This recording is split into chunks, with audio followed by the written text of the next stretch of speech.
we are live. Welcome back. This is episode number 33 of Calibrated with Scott. I'm Scott, of course. I'm joined by two of my good close friends and kind of co-hosts on this show, I guess, at least back in the day.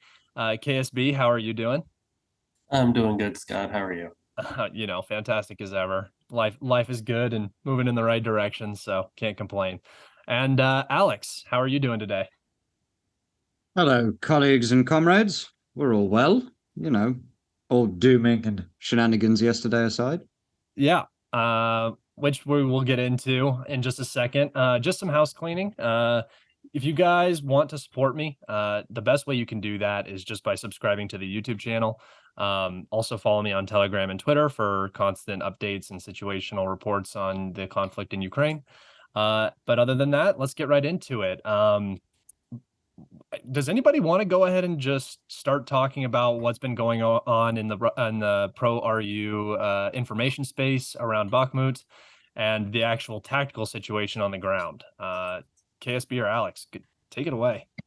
You mean the Sure. collective pants shitting? Yeah, that. Yeah, that's what I'm referring to. Let's begin with what happened yesterday. I mean, the counter-suicide started. Everyone was all ready for the panicking to begin, for, the initial first crumple zone line of your sort of three-layered defense to start moving, for accurate numbers of enemies to be counted, etc. Everyone had all of their, we've lost this town messages pre-prepared. No.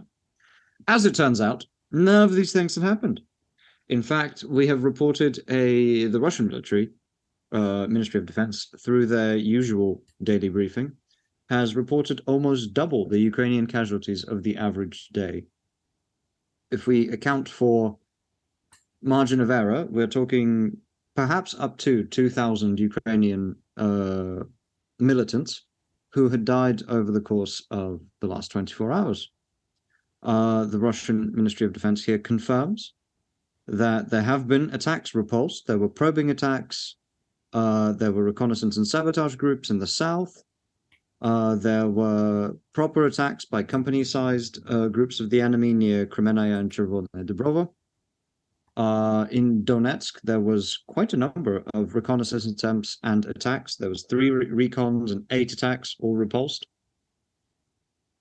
And somehow, still with no shells, no guns, no men, and no support, Prigozhin single-handedly, with a pistol and possibly an assault rifle, single-handedly continues liberating blocks upon blocks of Bakhmut, known to normal people as Artemovsk. So yeah, I think that's my summary of the situation. Shit's still fine. No one's dying, except the Ukrainians who are dying en masse. So fine work for an evening so far. He actually didn't get the assault rifle. He got the magazine. The guy in front of him had the assault rifle, and he picked it up. That's that's how that whole situation went. And speaking about the AFU suffering casualties, we just had a former member of Azov. He was a current member until a few days ago. Die in the assaults that occurred. And he was one of the prisoners that was captured in Mariupol. So the people that they're sending in to do these operations are not going to be easily replaced. They're highly motivated. They're fanatical. And I think that the Russians giving up a little bit of territory, degrading Ukraine's offensive capabilities in this sector even further, is worth the Twitter collapse that we saw. KSB, do you have anything to say on the topic? Just that a lot of people got exposed as being panic artists, really. I mean, the whole thing with the the boats being assembled on the other side of the Dnieper from Kherson because they were preparing for an amphibious assault, which we then found out about in 30 minutes after that news first broke that it was intentionally faked just because someone wanted to see how far the rumor would spread before it got debunked, which apparently was really far. Just the constant talk about the breakthroughs and the Ukrainians have broken through this. And I think what people need to understand is that a breakthrough is not when a force pulls back in an organized manner and then sets up positions further back. That's not a breakthrough. That's how a layered defense works. And oftentimes they're pre-planned. They know where they're supposed to fall back to. And a breakthrough is when an enemy breaks through the line suddenly and is free to move and exploit and attack the rear formations of a defense. That didn't even come close to happening yesterday. There were reports that I saw that Mayorsk, and I apologize if I just butchered that, near Donetsk, was being heavily attacked, and that the Ukrainians had a foothold and a bridgehead, and they were pressing the defenders there. And then we found out, no, the VDV, kicked their dicks in the dirt there, and that was that. So I mean, it was just, you can tell who's ready for the counteroffensive and who isn't. And that's why I made my post about, if and when the counteroffensive happens, take a 24-hour rule, man. Don't report everything as if it's fact until, for at least 24 hours, when we know and we have some further corroboration of what's happened. Alex. I mean, war is, at the end of it, a very precise science. We're very specifically taught about definitions and organizational matters and how you set things up, etc., etc. So, for example, take the term breakthrough. A breakthrough, in order to be a breakthrough, requires you to be in the opponent's operational depth. Operational depth here meaning unmolested access to supply trains, his fuel, etc., etc. Where do you see the Ukrainians being able to ever, near the Artyomovsk area, attack Russian convoys? We never even see these Russian convoys. They're so bloody secretive. So, take everything you hear from people who aren't specifically there, always with a grain of salt. They never know. They could be getting intentional disinformation. They could be getting accidental disinformation. Nobody really knows. Perhaps the other definition we'd like to go into is layered defense. What exactly this means, what exactly one requires to qualify for it. And the reason we see that whenever the Ukrainians advance, there's always movement on the front. Because, of course, there is. Your first layer of defense inevitably will be your lightest. You do not hold your strongest troops in the first line of defense because they will inevitably become bogged down. They can't retreat out of where they are because then they'd expose the area. The most elite troops, an area commander, one we do not know for the Artyomovsk direction, will always hold in his reserve. There's a reason that the VDV are an operational reserve. They are always the president's own reserve to be deployed if and when he sees fit. So effectively, once your first layer, your crumple zone, effectively, has been taken by the enemy or they're moving into it, this begins to expose flanks, weaknesses, supply issues, etc. And you can exploit that using either the fire from your third and second layer's guns or using your own operational reserve used to parry the opponent or, in fact, to begin encircling him. And I think on the topic of, rumors from people who weren't there, the rumors yesterday about Belgorod, about how there's big convoys of Ukrainian troops and equipment moving through Kharkov towards Belgorod and towards Kupiansk. I think it's important to note anything that's going to the northern front in Kupiansk is inevitably going to pass through Kharkov. That doesn't mean they're turning towards Belgorod.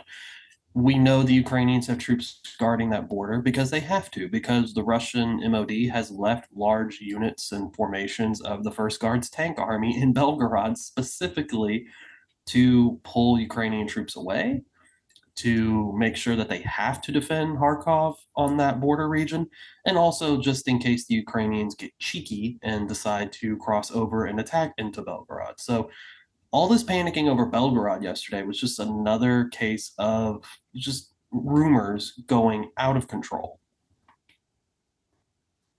Yeah, that's all it is. It's a bunch of bored people on the internet who have, for some reason, some stake in this conflict. I don't really get it.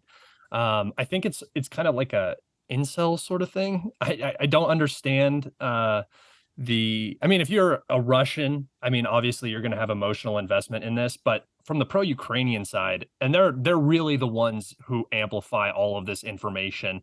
And then the Russian side listens to the pro-Ukrainian side for whatever reason. I have no idea at this point, but they get this mentality where, you know, they've been losing for a long time. I mean, for the last 5 months, we've seen the AFU get absolutely shit kicked in Solidar. And then in Bakhmut, they've been losing territory every day. So there's that, you know, we sat back for 5 months and we watched all this happen, and now the Ukrainians go on the offensive, which, by the way, if the Ukrainians wanted to go on a legitimate offensive in this direction, they absolutely could, and they would gain territory. That's not the point of the, you know, that's not the context of the situation.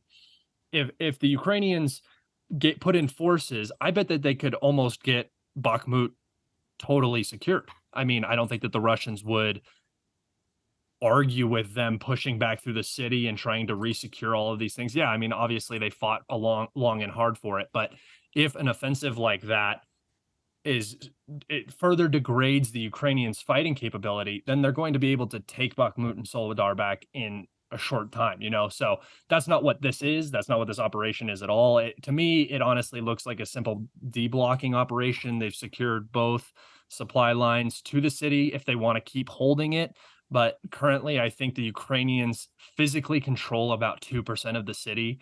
Like 5% is in the gray zone, and then the rest is under Wagner control. So they almost have no positions in the city anymore. And I think what this is going to end up being is a way to get the units you have out of the city, and then stabilize the front line around like Kromove to Ivanivsky, somewhere in there. So you're reducing the RU presence on that northern flank and just applying pressure everywhere. That's what it looks like to me. Obviously, over the coming days, if they continue pressing and they go deeper, then we can probably say it's not a deblocking operation and it's an actual offensive. KSB, go ahead. Well, I think in the subject of counteroffensives, we need to remind ourselves of what Brian Berletic, who's been on here a few times, has said, and that is Ukraine really only has one more offensive operation in it for at least another year. And that's because the West cannot supply them with a brand new army's worth of equipment anyway, for at least another year. And so the Russians, in my opinion, they would probably have no problem with the Ukrainians launching a massive counterattack in Bakhmut. I don't think the Russian MOD would have a big problem with falling back away from the city if they really had to, because they know at the end of the day, the Ukrainians are going to take such serious losses pulling that off that by the time it's over, they'll be spent. And then they can just brush what's left of those broken units aside. And see, this is the difference between what happened in Kharkov last year and what could possibly happen this year. And that's in Kharkov, the Russian mobilization had not yet taken place. You didn't have those large pools of reserve units that were ready to exploit the depleted state of the Ukrainian units at the end of the Kharkov offensive. Now you have at least 150,000 trained reserve units or trained reservists in their units ready to deploy wherever they're needed on the front. So if Ukraine did conduct a successful counteroffensive in the Bakhmut area, well, when those units are depleted and the counteroffensive is over and they just have no more strength to move, Russia has plenty of reserves they can just move in that are fresh, that can just push them right back out and exploit it. So in my opinion, the MOD would have no problem at all giving up land, because the Russian military historically has never valued land like any other military in history has. They see land as inconsequential almost to pulling their enemy in, weakening them, and then just counterattacking. Yeah, it's just I just want to caution everybody against dooming. Like, it's just so goofy. You're talking about a small section of the front. I just want everybody to pay attention. I know that there's this hyper focus on Bakhmut. Everybody's watching it, but the Russians are making gains around Marinka. I think the city is almost completely liberated. They're making gains around Pervomaisky, just around Avdiivka, and they're also making gains around Avdiivka to the north. So the Russians are advancing in other places. The Ukrainians are advancing in one area, and everybody's hyper focused on that because, first off, one information space, the pro-Ukrainian information space, has no wins right now. So they're going to amplify anything that they can to the 10th degree. And the Russians want things to, or the pro-Russian information space wants things to be perfect and going better, and then they can't handle it when it's not. So just take a breath, everybody. Do a quick analysis of the situation, and you'll really soon come to the conclusion that it's probably not worth it. I think it's important to note what you just said. At worst, over the last 2 days, Russian forces have pulled out of maybe at worst 4 kilometers worth of ground. Ukraine lost double that around Avdiivka alone in one day. Yeah, yeah. So there's that. And if you look at the situation in Bakhmut, the flanks that are being pressed out are in the least advantageous position for the Russian forces. They're completely exposed. They're the furthest from supply. They're the tip of the spear right there, right? Holding back anything that the Ukrainians send, and they don't have fortifications necessarily. I mean, they have those trench lines that were around the 0506, but those are just littered with bodies from both sides. They've been fighting there for so long. Those trenches are mangled and, barely do anything at this point. So anybody who's sitting in there and is facing a sizable push from one direction or the other is going to have to leave. I mean, the Ukrainians left that position not, 2 weeks ago. We were talking about how the Russians had they had physical control over the 0506, and it was causing immense problems. Nobody was dooming then. Nobody was dooming 2 weeks ago. But now the Ukrainians go on the offensive in this one area, gain a kilometer, and the world is ending. It doesn't make any sense to me. The Russians, like I said, are at the max of their logistic constraint at that position.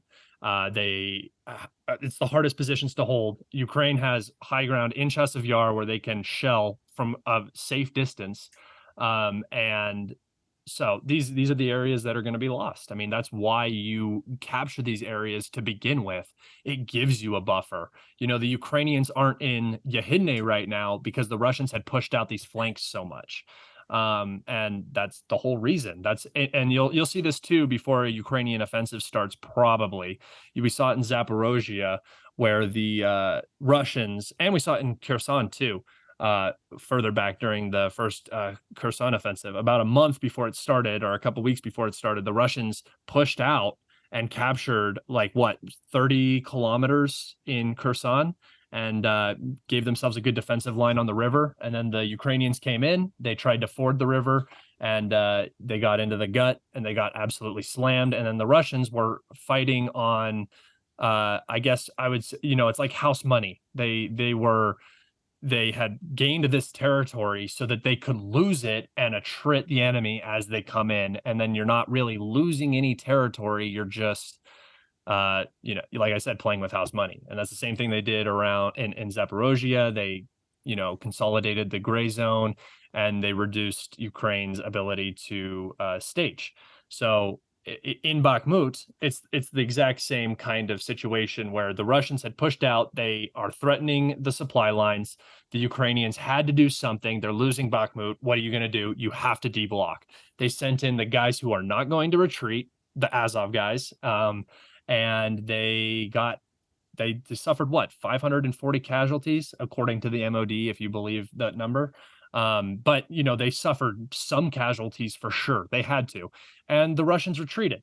It's embarrassing, I guess, if you don't understand military affairs at all, but retreat is not a bad thing in most instances. There are some instances where retreat is completely unacceptable, but for the AFU, retreat is unacceptable all the time. And so you just sit in a fucking trench and get shelled all day and keep feeding men and material into a zone and keep holding it, because the ego and the PR hit is so major for Ukraine, and they value that so much that they can't take it. The Russians do. They just kind of take it, just like, the hit on the Kremlin. They just absorb it, and then they say, okay, and what did it do? What did you gain from this? You deblocked Bakhmut, so you could either withdraw or continue holding these terrible positions out in open fields so we can shell you. That just doesn't make any sense to me. Do you guys have any final thoughts on this before we move on to a new topic? No, No, not really. I think you covered it pretty well. Yeah, I mean, not it's particularly. pretty basic. You just have to use 2+2 logic, and you'll figure out what's going on. What do we want to talk about next? The Storm Shadow would be Sure. yeah, we could hop right into Can we that. do a bit? Alex, if you wanted to go ahead and take that one as well. Yeah. I mean, look, they've supplied the Storm Shadow. Who cares? Okay, it's a missile. So I will let my dear colleagues discuss the actual implications of this missile, perhaps whether it was already used. Spoiler alert, probably not. But I will just launch into a little, diatribe about the technical specs of this. I mean, I would like to sincerely congratulate the United Kingdom on the construction of this missile. They managed to take a piece of shit and make it the size of a Kaliber, and then not provide it with a carrier that can take it up properly. So, this monstrosity is, once again, Kaliber sized. I mean, it's like 5 meters long. It's a ton and a half almost. And the only thing the Ukrainians have that can launch this bloody thing half the size of a plane is the Su-24, a a bomber aircraft, supersonic, swept wing, whatever you want, that they really don't have many left of, and no one else in the world except for us really does. So they run into the problem of having a missile, for all intents and purposes, that might as well be cardboard, that they don't have a plane carrier for. You can't launch this thing off the ground. It has a minimum starting velocity, like most cruise missiles do. So what are you going to do with it? The MiG-29s can't carry it. The Su-25 for sure can't. I honestly, it boggles the mind. What's the distance? 250 kilometers if they get the really shitty ones? Like 500 if they get an okay one? Yeah, 500, but outside of S400 range or S300 range. So, Yes, but do the math.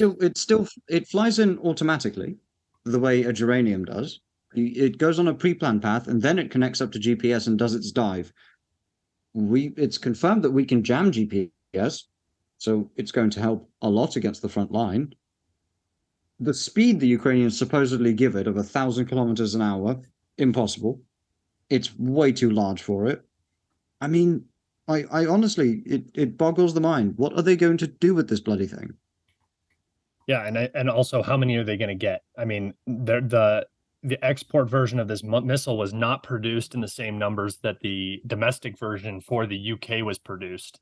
And if you look at Syria, it didn't perform particularly well. So, I mean, this is just the next wonder weapon. Remember, that it was the Bayraktar, and then it was HIMARS, and then, slowly but surely all of these systems get figured out and suppressed and defeated. So we see irregular HIMARS launches now because of constraints on ammo, and the actual efficacy of the weapon when it comes to GPS jamming, which has been reported in Western media to be a huge issue around the front line.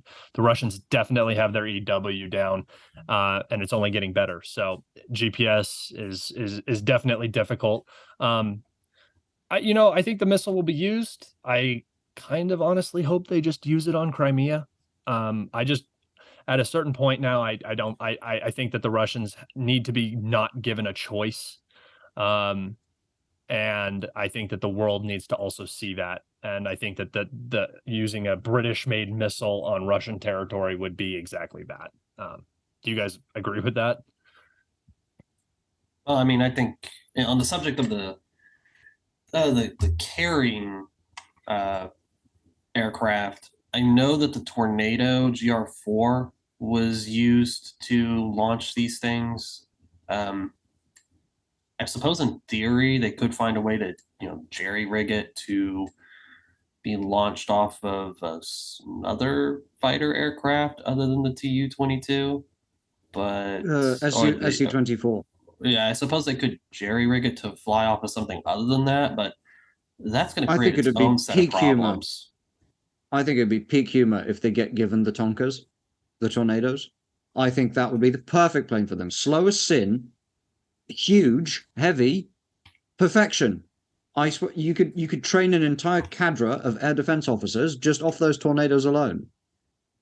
Yeah, and I think it's important to note that the tornado, the tornado is a sizably heavy aircraft.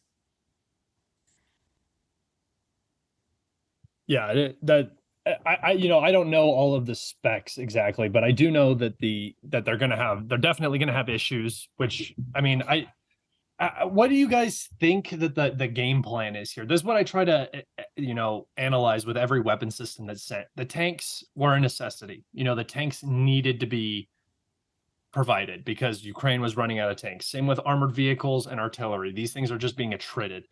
But this missile, it's not going to really do anything. I mean, even if you gave them 50 and all 50 hit their targets, I mean, what is the totality of that damage possible? You're talking about one Russian missile strike day on Ukraine. I mean, this is not some, god tier weapon that's going to change the face of the battlefield. It's just another extension to the death in Ukraine is the only thing I can see. And it is very suspicious to me that it wasn't the Americans that supplied it. It was the British. And when the British get involved, usually escalation occurs. So I would not be surprised if these are instantly used in a manner that they're not supposed to be used in to further escalate the conflict. Because if Britain doesn't win this, I think that the UK is headed for the dumpster.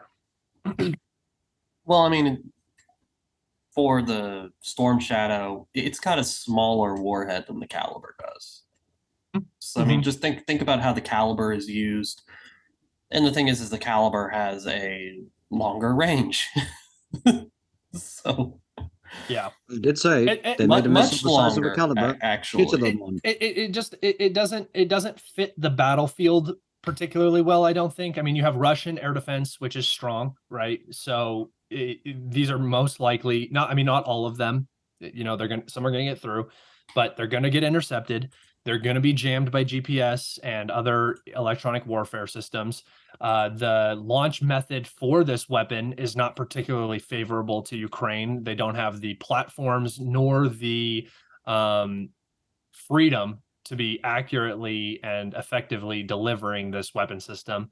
It literally just seems like desperation. It's like we have nothing else to give. We have nowhere else we can go.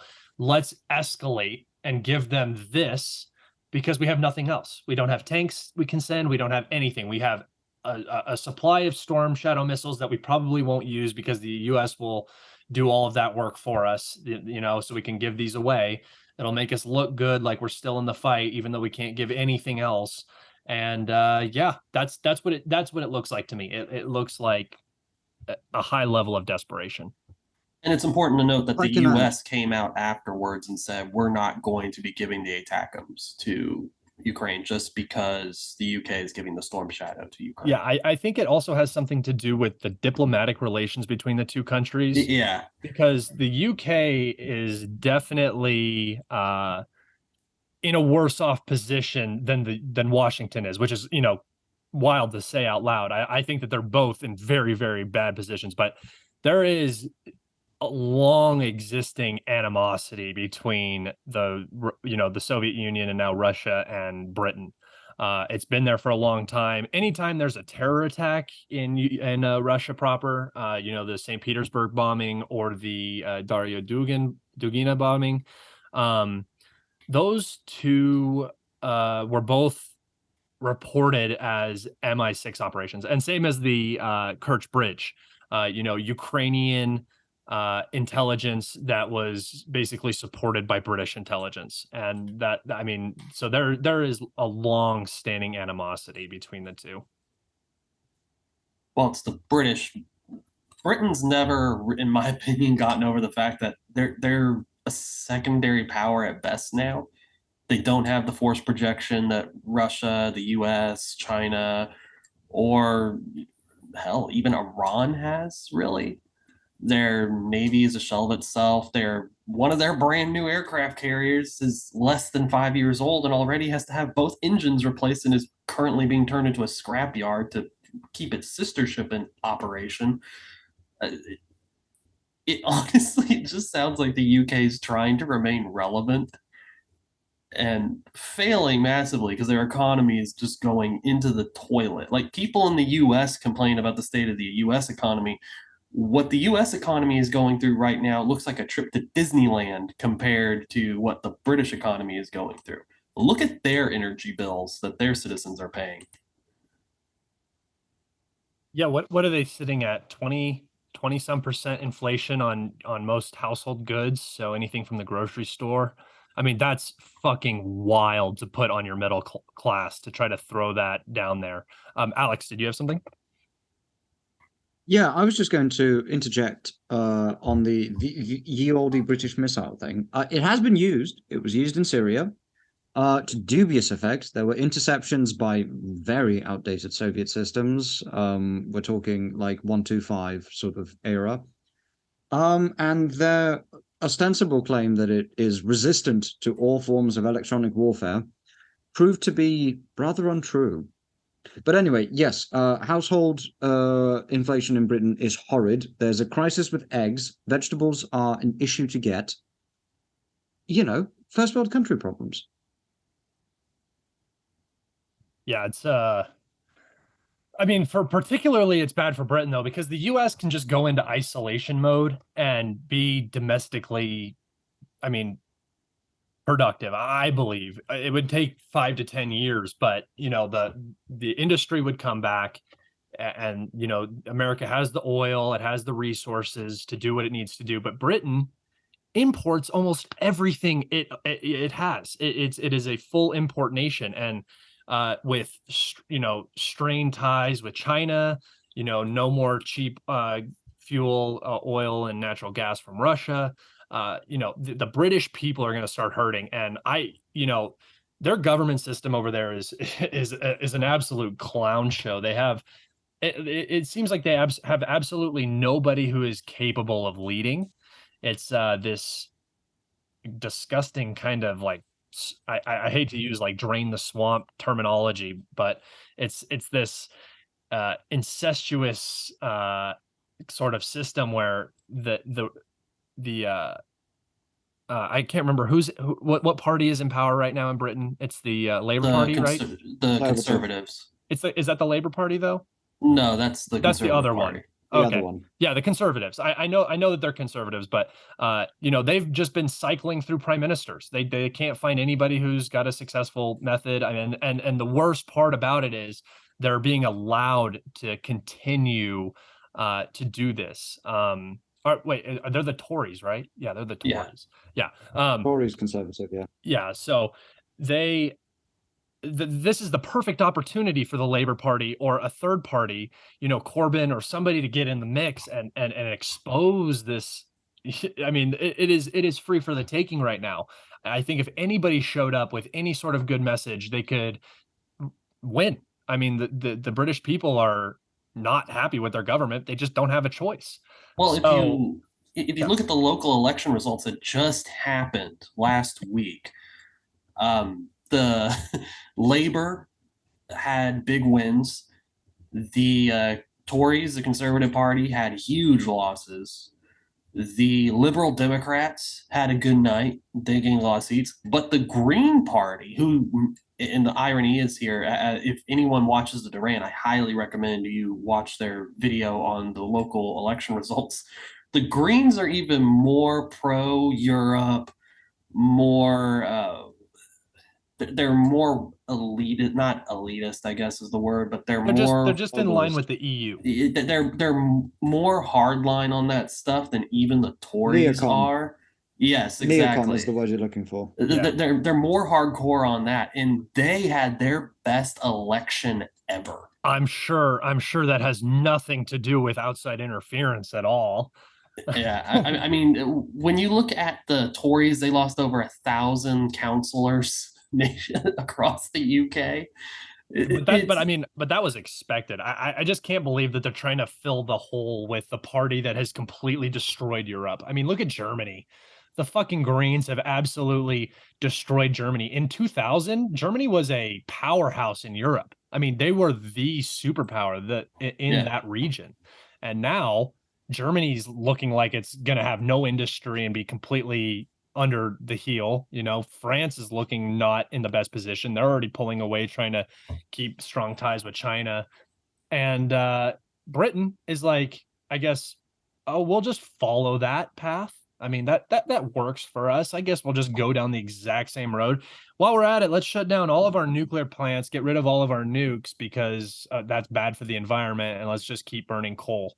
It's just it's such a ridiculous political situation in Europe right now. It's unbelievable. Yeah, and it looks like Labor's probably going to win the elections next year in the UK. And the thing is that foreign What's policy the bloody wise, difference? yeah, there's not much difference in the That's things that really exactly what I'm matter. saying. Nobody ever offers an alternative, so it's just you're voting for the least worst of the same options. Like, would you like a turd with a red flag in it, a blue flag, a gold flag, or a green Yeah, flag? it's like the South Park. Do I vote for a turd sandwich or a giant douche? Yeah, exactly what it I was is. going to say, what fucking corner do you want to get shafted in, the blue one or the red one? It's Yeah, like in the US. exactly. It's two heads on the I same can't fucking believe snake. people are paying the prices that they're paying in Britain right now. And I mean, I honestly, the way the political landscape looks right now, it doesn't, it never feels representative to me. It never, I feel like there's a bunch of people in Britain who are like, why the fuck are we sending missiles to Ukraine? Why am I paying $35 at the grocery store for a 12 pack of eggs and I can't buy vegetables, but yet we're sending cruise missiles to Ukraine and sending money to them and being all gung-ho about this war. Okay, And I want to. the only reason Britain would fall to Russia, that whole they're coming for Europe, Ukraine is defending Europe, is because you invested so much into Ukraine that your entire country just fucking collapsed. That's the only reason that happens. So I want to throw something out here for you, just to give listeners an idea of the current state of the British energy market.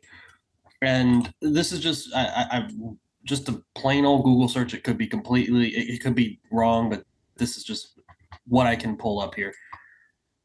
The price of a gallon of gas in London is $5.79 US. The price of gas for a gallon in Russia, and Alex maybe can check this, it is a little over $2. Imagine paying. I drive a large SUV and I pay significantly less than I paid for a Mini Cooper in Britain. Can Yeah, you imagine I mean, here in the US, we get really pissed off when gas goes over $3 a gallon. Imagine paying nearly, well, unless you live in California, in which case you're okay with it. yeah, But specific areas. but imagine if you drove down to your local gas station and you were told, by the way, you're going to be paying almost $6 for a gallon of gas. Yeah, that's Imagine crazy. the entire country pays California money. Yeah. And the thing is they're not making California money though. Britain is not paying salaries like California pays salaries. The reason why you're paying 5 gallons for 5 gallon or $5 for a gallon of gas in California is because you're getting paid like $15 minimum wage. It's just the cost of living there is so much higher. If you look at other areas in the US, it's different. But in Britain, that's not cost of living as much as it's just inflation because they have their high cost of living being an island nation that imports, But at this point, this is all just unnecessary inflation that they're putting on themselves. So, But yeah, what is gas where you guys are at? Because for me, it's like $3 a gallon, 3.15. Yeah, it's about the same. Yeah, we're close to each other. Alex, what are you looking at? Obviously not a gallon, but for a liter. 51 rubles per liter of diesel. Liter of diesel. Is diesel more expensive there than That's gas? no, Okay, the see, way it's diesel meant here to is more be. expensive than gas. So 66 cents on the liter. 66 cents on the liter. Okay, that's yeah, I mean that's really good. What is that like? $2 for a gallon of diesel. Something like that. Something. Diesel here is like 4.55. So that's pretty wild. But you know, gas station with nukes, so get over yourself. Hey, I honestly, I before this, I used to go to the supermarket and there was the choice of only three kinds of chocolate cake. Now there's five. The EU, one of those five comes from Poland. So obviously the EU must be attempting to kill off the Russian population by burying us in choices of condiments to have now. Honestly, the choice has never been greater. And I just want to point out here, I have now had the opportunity to see the menu of the McDonald's in Russia. I want to know why the McDonald's in Russia has more and better choices than the McDonald's in the United States. What is Someone it? please tell. What is it? Uncle something's now? It's like Tasties Ah, or something like that. вкусная точка. Tasty, and that's it. Nice. Their menu is so much better than ours. I don't know why. I mean, I don't know if you've ever been out of the country, KSB, but McDonald's in other countries are fire, dude. They're so good. Like Meanwhile, we get the shit. yeah, like I mean, I've been to like one in New Zealand was like insane because the beef there is like actual beef. You know, because they have a pretty good beef industry. And so that yeah, at least in New Zealand, I've been to one in Europe, but I can't really remember it. So yeah. Do you guys know much about Pakistan? I've been following it with sideways glances. That situation honestly scares me a little bit more than the situation in the nuclear situation anyway in Ukraine. Oh yeah, no, first off, Pakistan in good times was a concern for nuclear war. I mean, Yeah. when everything was stable in the country, and you know everybody was. I mean, India and Pakistan have been at war multiple times, and they're both nuclear superpowers. So it is a very tense region of the world. Just when it's completely, you know, wet and not on fire.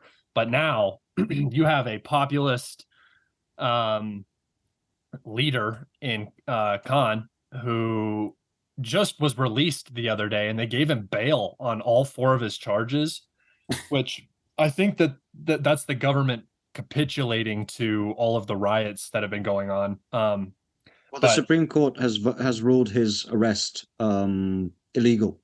which is great. I mean, and then and you know why they did that. If you know if people wouldn't have been in the streets, it would have never happened. But you start burning down every government building in every city and basically threatening a colored revolution in you know in Pakistan because you arrest a populist leader. I mean, they did the right thing by saying that it was unconstitutional, but to me it just looks like they're trying to save their asses. And I brought this up somewhere, but I kind of wonder if this is maybe the only arena where the US, Russia, and China would all be on the same page and work together. Because I mean, the Well, last thing any of definitely those not three want. definitely not because Russia backed Khan and Khan was, you know, heading towards Russia. And then the US came in and created the instability by forcing a no confidence vote. Yeah, yeah, I get that. But I mean, I'm just saying the last thing that either of those three countries is going to want is a civil war in Pakistan. Where there's the I don't know potential though for nukes being because lost. if it creates chaos and it distracts, then the U.S. can use that to its advantage. I still think that this is mostly Victoria Nuland dicking around in Pakistan and causing problems. And then they want the problems because instability is opportunity. It's how it's always been. Syria, instability. You come in and you create ISIS, then you come in and you defeat ISIS, quote unquote, and now you have permanent military bases in Syria.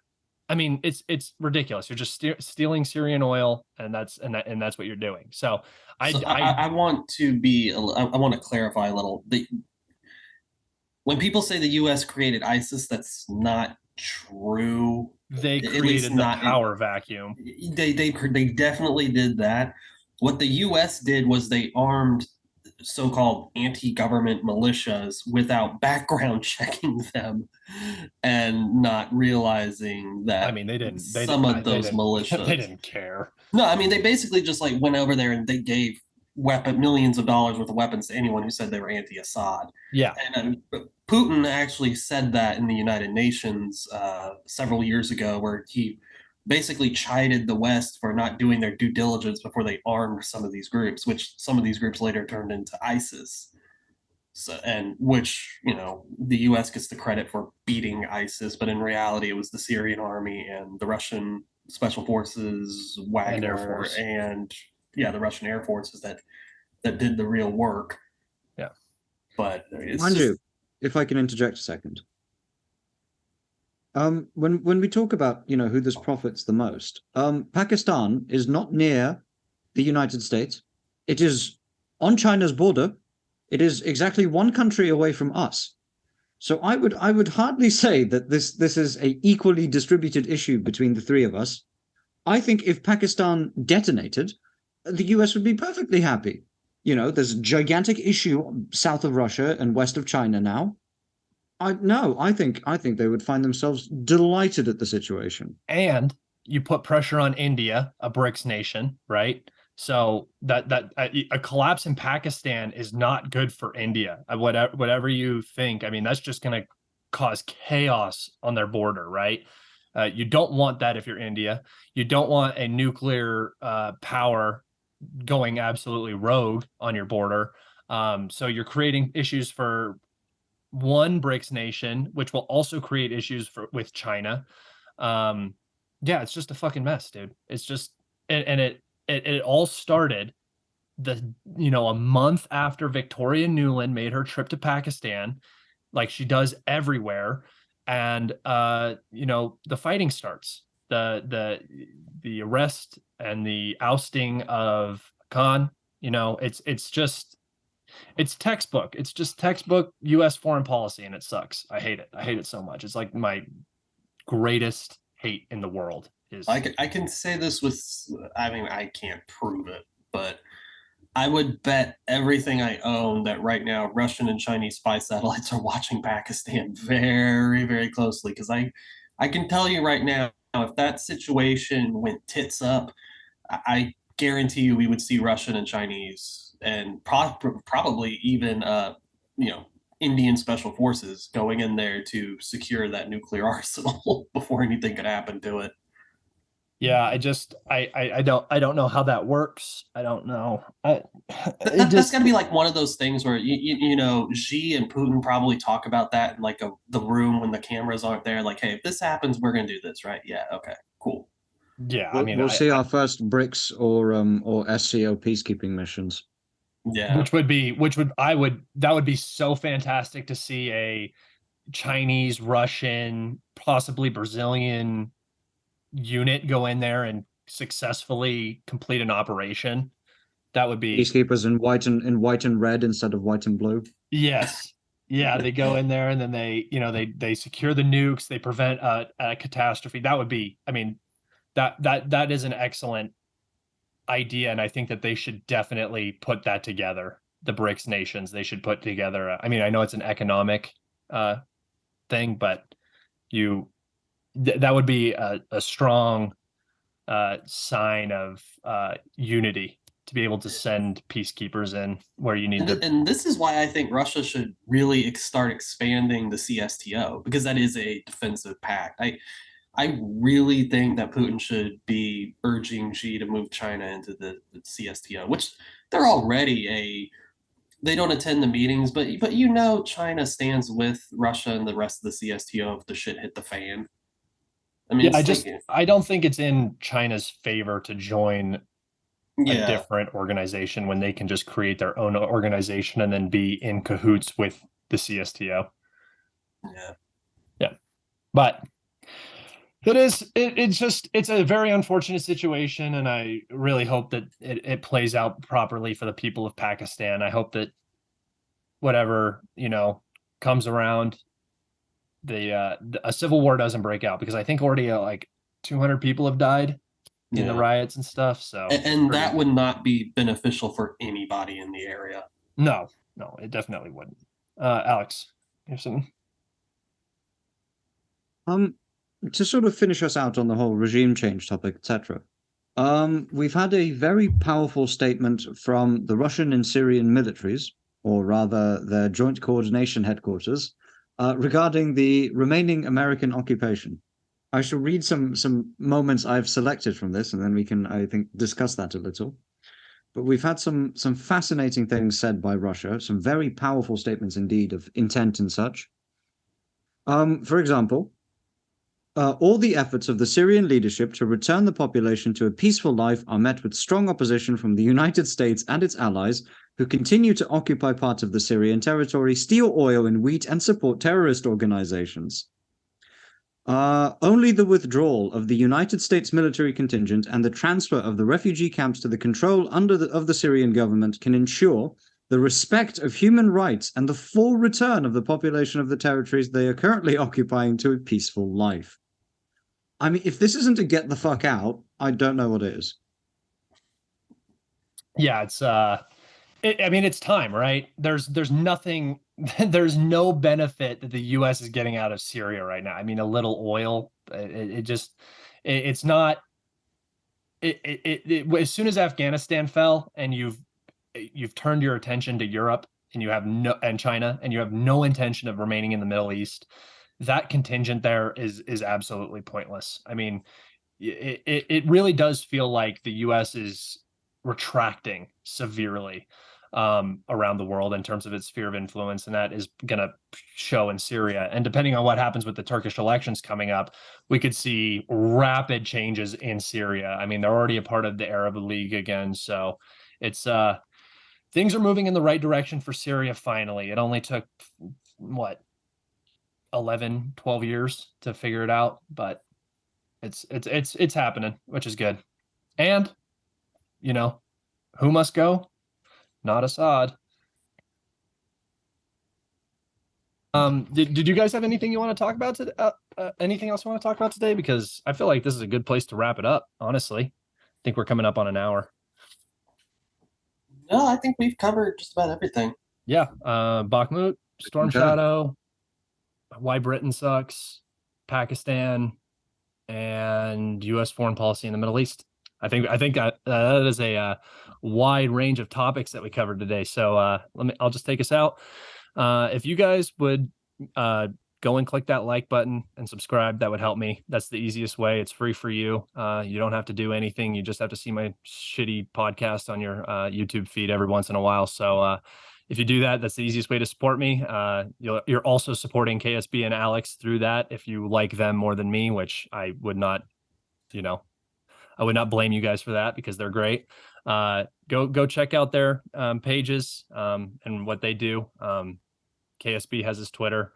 Alex is a little hermit, but he's great on podcasts, so you can only catch him here. Yeah, thank you for tuning in. This is episode 33 of Kalibrated. It's called having a day job, Scott. Listen, I have a day job. It's just flexible.